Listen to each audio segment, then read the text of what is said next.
Welcome to Balanced, Playful, Unfussy Conversations with SoCal Arts and Culture Stars. I'm your host, Susan Petrella, a lifelong arts and culture patron / advocate and the rockstar consultant who rocks your business to success. Each Wednesday, I'm hanging out with cool, clever, creative individuals. Today's guest is Stephanie Sherwood. She's an artist, curator, and currently the exhibition coordinator for the City of Glendale's library, the brand, overseeing exhibits and I guess at the library and the art center, and a space called the ReflectSpace. She's also the curator of Neighborhood Ecology, which we'll learn more about, a group exhibition. And she launched something, an initiative called Hyper SoCal, which we'll also learn about. So welcome, Stephanie. Thank you. Thank you for having me. You're welcome. So tell me about your journey to the brand.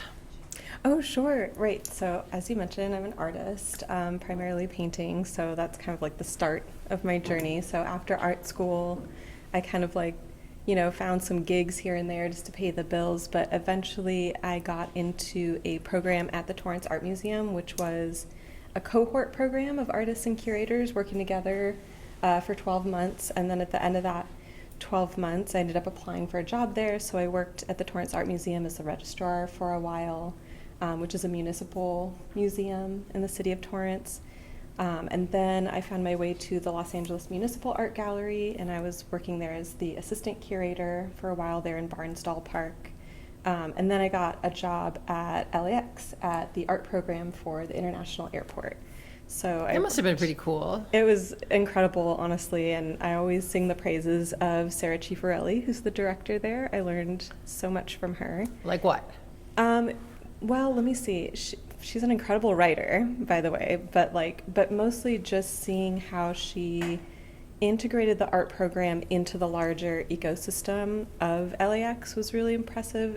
I think especially in a municipal institution, there's a lot of negotiations between departments that take just a lot of talking and meetings and making sure everybody's coordinating together so the work can be done, because obviously the art program needs to get in there and do their installations every so often, but that takes an immense level of coordination between airport operations, airport police, the security operations, even just the cleaning operation, janitorial operations. It's just okay, we need to not be in the way while the floor cleaners are coming, and then we need the scaffolding, and then a lot of logistics. So working there was just a really impressive training ground, and I learned a lot about knowing what it takes to be prepared for an installation so that Stephanie does not have to drive to the hardware store 5 times in the week to go get the stuff that we need.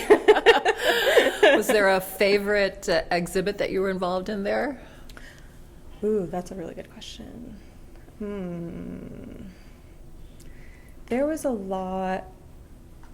I mean, just the scope of the program is so impressive, and I would say the murals were really fun to work on. I mean, I love watching muralists work. I love watching people paint because I love painting, so it's calming to me. But I had a lot of fun working with the different muralists that we had at the airport, and their mural program is about to just blow up and get really big. And are they permanent murals? They're long-term temporary. Okay. So I think they're minimum 2 years, but probably closer to 5 usually. I remember working on a piece with an artist. Hold on. The name is escaping me. See, I always mess that up whenever I'm having these conversations. I can't remember a specific name. Okay. But yeah, I would say the murals were probably the most fun, and just getting to support the muralists and watch them work and see the mural come together. Tell me about the brand. The brand. There. Yeah, I mean, we're working for the city of Glendale. Yeah, of course. Yeah, I mean, the brand is amazing. I mean, I was familiar with the brand as an artist, so I came at it from the gallery standpoint. I kind of didn't even go into the library side until I started working there, which is kind of funny, but usually I would be there for art opening, so the library is closed in the evening. But it's an incredible place, managed by the city of Glendale. It was a historic home. It was the home of the Brand family. And then the family donated it to the city to be used as an art and music library. So it's just between that and Barnsdall Art Park, these are such unique spaces that we need to have a healthy, thriving city is the culture component, you know? So these were families that were really generous in terms of understanding the importance of art, music, and culture to the city. So the collection is all art and music focused, and they do music program, and they do dance performances, and we have the big, it's a 3,200 square foot gallery that like I had exhibited in a couple of times before I started working there, and now I get to see the back end and everything, and it's great. It's a great place to work for. They're really supportive, and they say yes to my insane ideas. Okay. And what's your latest insane idea? My latest insane idea is doing an arts initiative on top of my regular work.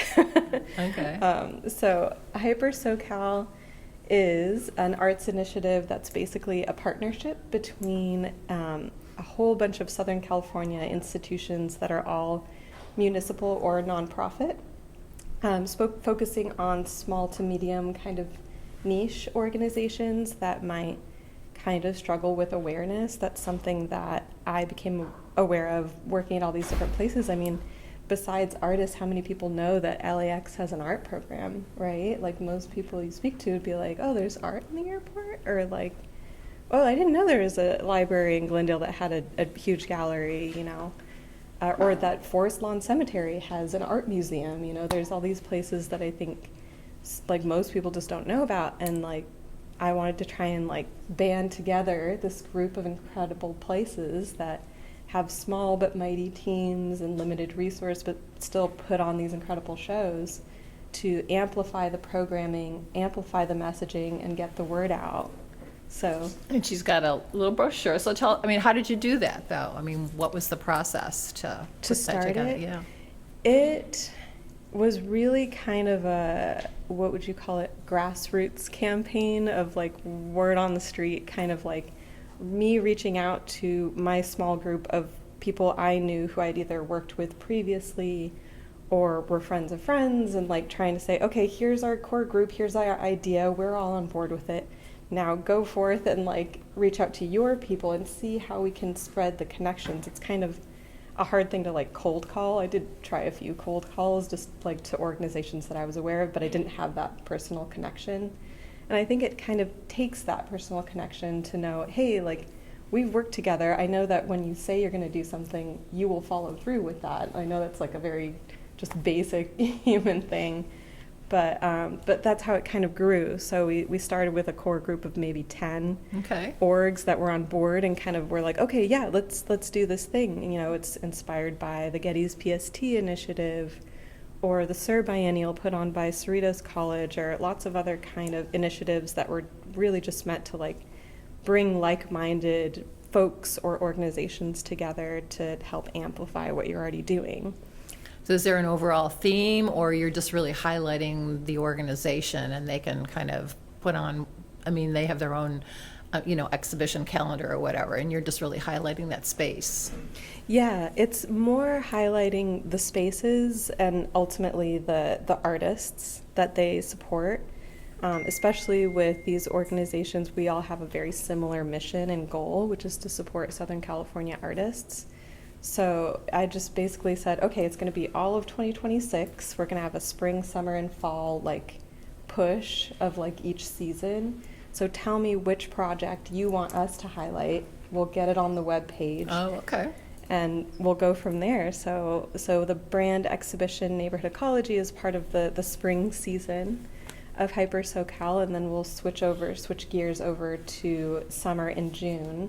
And we'll do our last fall push, but we tried to keep it as very general and open-ended as we could. We thought being able to support more partners was better than trying to have like a really narrow theme.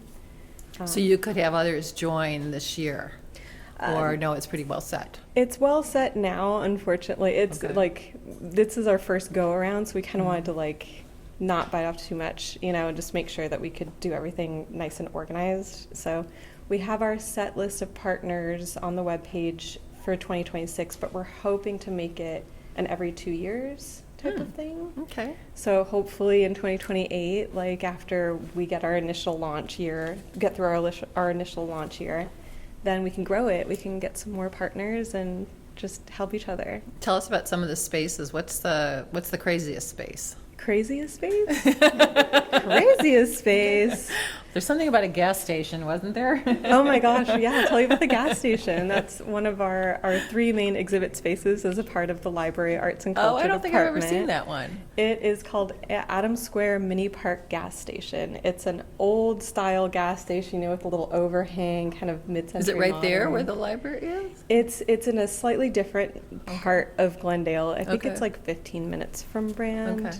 It's adorable. It's like the teeniest little park you've ever seen, and they gutted the actual gas station. It's basically like a glass box. So they have a rolling submissions thing for artists to come in and present an installation, a sculpture, anything that's kind of like appropriate for that space and like can be seen in the round and like kind of speaks to the neighborhood and the history.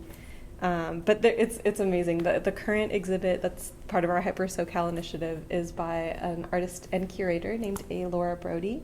It's called Phoenix Rising. It's this beautiful fiber dress made of T-shirts that were collected during the wildfire aftermath of the wildfires in Altadena. So it's really all about like resilience and trying to like get through something really scary like that and thrive. Okay. Yeah. So what's the main, so tell me about neighborhood ecology, because you also do something where you kind of go out and about kind of on the streets of, I don't know, LA yeah. for your own practice, right? My own practice, yeah, is a whole nother story, but it ended up, I think, kind of dovetailing nicely with the overall mission of Brand, which is focused on Southern California, like Southern California region. But the exhibit is called Neighborhood Ecology. It's all artists looking at different SoCal neighborhoods, artworks inspired by SoCal neighborhoods. And so it was definitely close to my heart because that's also really related to my art practice. I think artist curators tend to really do that a lot because you're already fascinated with this one thing that you're making art about, right? So then you kind of want to explore it through other people's work in a way too. So it's kind of a fun, it's all together, right? It's all part of the same practice in a way. So how does it fit with your practice? What is your practice then as it relates to neighborhood ecology? Yeah, my practice is, well, it started in painting. I mean, I went to Long Beach State. I was trained in oil, learned to draw, all that fun stuff. And then I started using house paint. I really got into trying to kind of use house paint like an oil painter would, which was kind of fun. I liked the viscosity of it. And then in 2019, I started this project that just turned my whole world upside down, and I started painting on furniture that people were leaving out on the streets, like a mattress or a broken bed frame or just a pile of junk that's waiting for the city to come pick it up and take it away. I saw as an opportunity to create a temporary artwork. So I would make a painting on the side of this thing that I would find on the street and then take a picture of it, take some video content of it, and then a couple days later it would be gone. And that was like, it just shook up my whole world. I was like, oh my gosh, this idea of like it being in public, this really accessible artwork that you could see while you're walking your dog or something.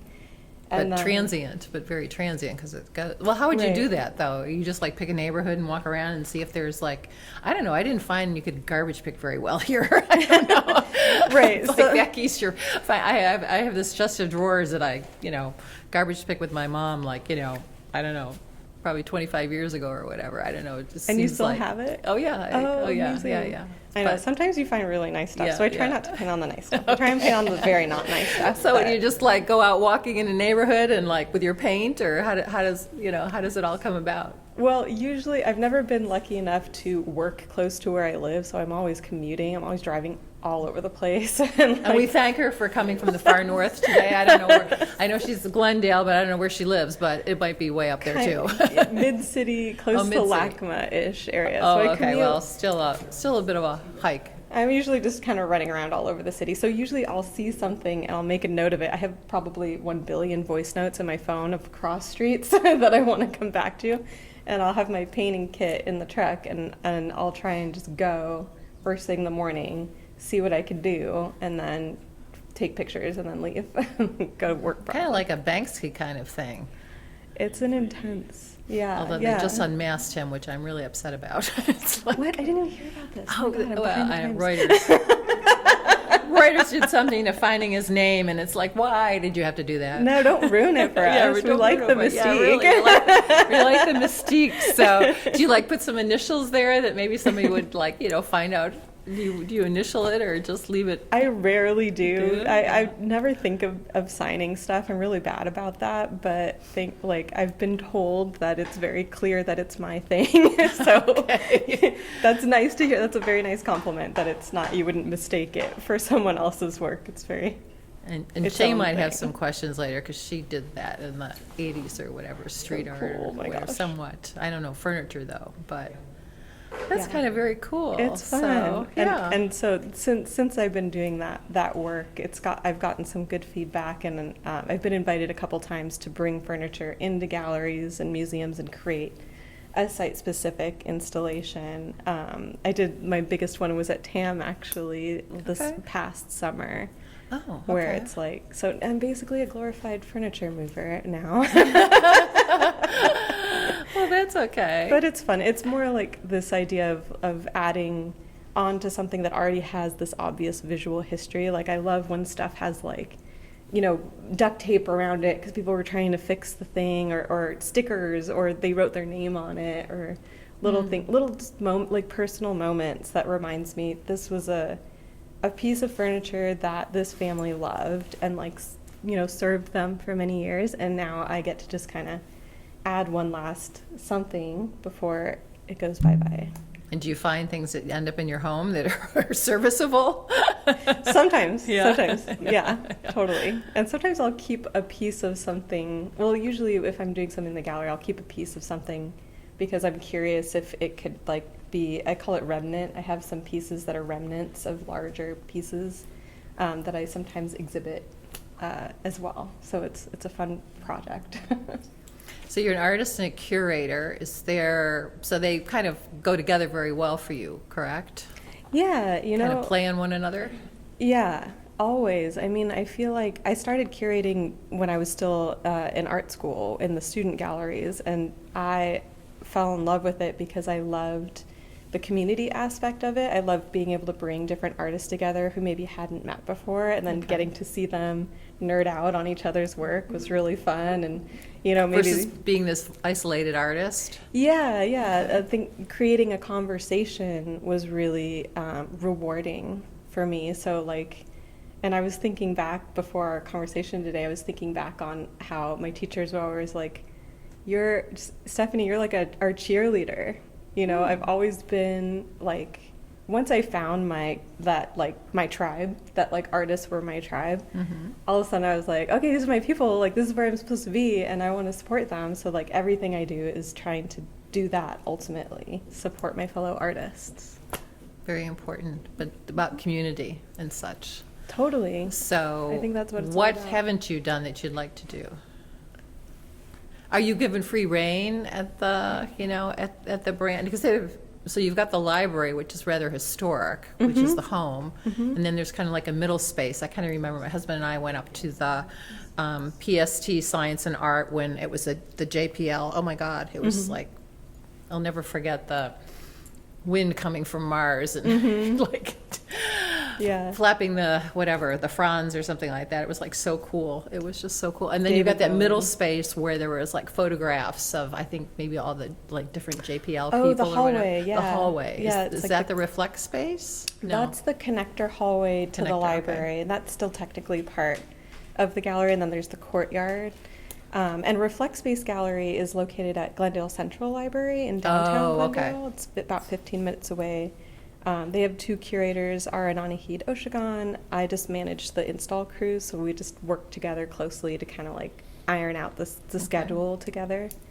But I mean, Hyper SoCal it's a huge undertaking, and I'm honestly surprised that they were like, yeah. Did you have to fundraise for it at all, or? Well, funny enough, we were just gonna do it without funding, knowing trying to keep it manageable in terms of why we're only doing one project per institution, and trying to see what it would take to build out the web page. But then in December, right before we were about to announce it, we got funding from the Glendale Arts and Culture Commission to help us promote it. So we're really, really lucky and thankful to have that support. And so we've been doing print marketing, this whole advertising campaign, Curate LA, Hyperallergic, like all kinds of things, just trying to get the word out, especially for the spring launch, so that hopefully then we get the following. And are you going to do any events related to that, in the sense of like, you know, like a day where there's something new called like the bakery? I don't know if you've seen that. A woman's like holding the LA Bakery-thon. Oh, the walks? The walks or I've whatever heard of with that. I think through Pasadena or whatever, where it was maybe like Yes. 15 different like places where the bakery you walk and eat. Yeah. Go to different So kind of, bakeries. yeah. So are you going to be doing like any kind of like tours or whatever where people can like meet up and you go to different places? You know, that's a really good idea. I mean, we're kind of trying to do. Because I don't know the spacing of like where. Right, they're like, yeah, kind on of that like- little map, they're everywhere. They're like So kind of we like are everywhere. trying to do kind of a like neighborhood push, like on social media. Like here's our kind of Northeast LA Okay. and like South LA kind of push. But yeah, something more physical would be cool. Yeah, you can incorporate the bakeries in here. Yeah, we'll get the bakery people involved. I get the lady who's doing the bakery walk or whatever. Go to That was bakery, really then like, go to I the was like, oh, I museum. kind of like that. Okay, you know, forget the 26-mile LA marathon. I'll do the bakery walk for. Yeah. you Well, know, that's a really such fun idea. So, Oh, I should talk more about neighborhood ecology. okay, yes, Should I? please tell us about neighborhood ecology. I know there's so many layers to this thing, Okay. but Neighborhood Ecology is the current exhibit at Brand.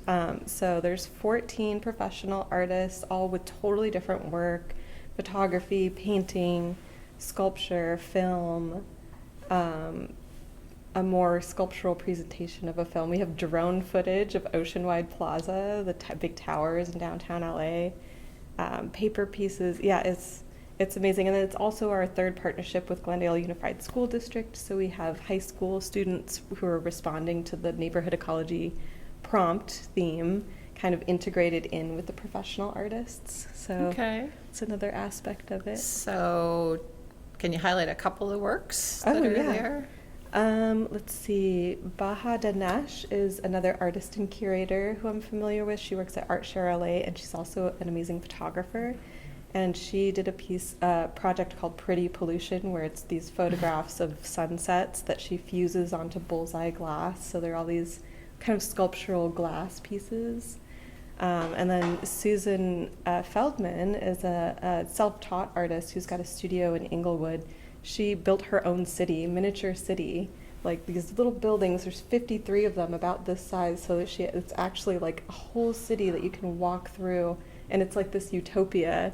And she You can started- walk through or you look at it? You can walk through Oh, you it. walk through it? Yeah, It's yeah. kind of like a Lego, but out of, It's- what did she use to build it? Were they wood? Mostly, it's like mostly scrap wood or found Okay. objects. Oh my Obviously, a gosh. woman after my own heart, but yeah, it's incredible. It's So a is it, massive what is it, undertaking. is it LA or a specific part of LA, or no, it's just not any kind of city? I mean, it's, It has an LA vibe because she was born here and grew up here, but it's this utopia. You know, she said, "What if I had the perfect city? What would it need? It would need the museum. It would need the library. It would need the cafe. It would need like Okay. so. It's Oh. you really, really have to see it. There's not a single person that's walked into that place and wasn't blown away by mock. She calls it okay, mock. road trip for my husband and I. Yeah, y'all And have so to what's see it. what's the dates on that? It's up until May 9th. Okay. Yeah, so you got a Good- month gives and a us half. little time. Yeah, Okay. Yeah. Well, thank you very much for sharing your story with us. You've made Thank Bounce you. Bounce. A special thank you to our generous sponsor, Coastline College, its Fine Arts Department and Art Gallery. David Michael Lee, director, curator, professor, producer. Thank you, David. Until next time. Thank you. Thank you.